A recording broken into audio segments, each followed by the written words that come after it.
ها قد جاء المساء وأنا بكل الوفاء والحب والصفاء، القسم بالسلام والكلام من الآن ولساعة من الزمان دوما من هذا المكان في أول ليلة من ليالي رمضان. أحكي لكم بالسؤال عن أهل الأدب والعلم والأبطال لأقدم لكم الجوائز والأموال. أهلا بكم.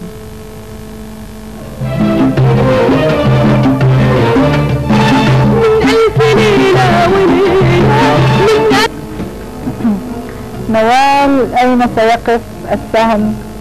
سوق عكاظ كانت تقام في شهر رجب من كل عام ولمدة شهرين يوميا، صح أم خطأ؟ ايش السؤال ثاني مرة بالله؟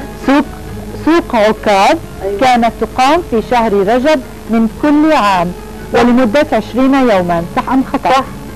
خطأ يا نوال، كانت صح الديك. فجاءت صباح وأسكت عن الكلام المباح.